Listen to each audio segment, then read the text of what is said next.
You, Me, and Empathy, written by Jayleen Sanders and illustrated by Sofia Cardoso. This book is for teaching children about empathy, feelings, kindness, compassion, tolerance, respect, and recognizing bullying behavior. You are loved. Sometimes I feel just like you. I understand what you're going through. Sometimes you feel just like me. That understanding is called empathy. Love, Quinn. Now let's see what Quinn has to say, shall we? When I was a baby, I really was small, while everyone else seemed incredibly tall. But as I grew older, I started to see that people are people just like me. Sometimes I'm happy, sometimes I'm sad, sometimes I'm worried, and sometimes I'm mad. We all have feelings, you have them too, and sometimes I feel just exactly like you. When my mother was sick with a tummy bug, I knew that she needed a big snuggly hug. I rubbed her back and patted her hand, and I said, "I'm so sorry, I do understand." For once, I was sick with a terrible flu. I sneezed and I spluttered, but what could I do? My mother said softly while patting my hand, "My dearest of dears, I do understand." That's when she gave me a big snuggly hug, and I instantly knew I was humongously loved. My mother was kind and caring to me, exactly the same as how we should be. When my brother fell over and hurt his knee, he cried and cried in front of me.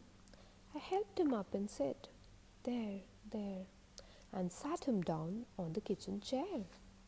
For once, when I slipped and cut my knee, my brother was there to care for me. He held my hand and said, "There, there," and sat me down on the kitchen chair. One day in the park, a girl was pushed over, knocked to the ground by a dog called Rover. I knew his name because, you see, Rover the dog did the same thing to me. The poor little girl sat still on the ground, not a sob, not a whimper, not one little sound. Then all of a sudden she started to cry. Perhaps I could help. It was worth a try. "There, there," I said as I patted her arm. "Rover the dog doesn't mean any harm. He's just being playful, so try not to fuss. He just doesn't notice small people like us." One day at school, while having fun, I saw a boy alone in the sun. No one came over and said, "Let's play." I could see he was sad. He was not okay. So I left my friends and over I ran, and I asked if he'd like to play in the sand.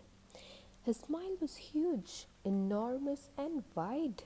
It gave me a warm, fuzzy feeling inside. When I started school, I too sat alone. I had no one to play with. I longed to go home. Then a girl called Abby ran over to me and asked me to play near the old oak tree. We gathered some acorns for finger hats and swung from branches like acrobats. We played for ages, and from that day, friends forever, we always say. Yesterday at the big green slide, I saw a child run away and hide. "Come back," said her dad. "Just give it a try. This slide is not so terribly high." So up she climbed to the very top. "Slide down," he said. "I'll help you stop." But there she sat, and there she stayed, wanting to move, but too afraid. I knew just how this girl was feeling, worried and scared. Her head was reeling. For when I was little, I sat at the top, terrified that I wouldn't stop. You can do this, is what I said.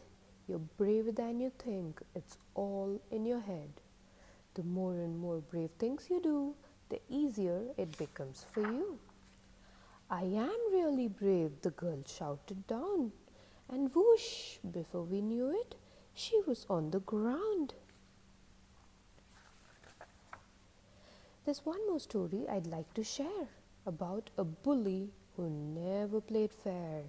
He pushed children over, was mean and unkind. He made us feel sad so deep down inside. But one day at school, I saw a strange thing. The bully was bullied and pushed off a swing. He was sad. He was crying as he walked away. So I followed and asked him, "Are you okay?" His eyes were watery, his nose was red. He looked at me. These words he said, "I was mean to the children. It wasn't right. I know how they feel. I've had a big fright. Kind and caring is how we should be. I know this because a bully bullied me." So, as I'm growing taller each day, I'm learning so much in so many ways. I'm learning that we should try to be kind, helpful, and caring all of the time. Our world is so special. We all need to care about one another and the earth we share. People together from far and wide, we're all on this planet, we're on the same side. So when someone's hurting or worried or sad, remember these feelings I'm sure you've had.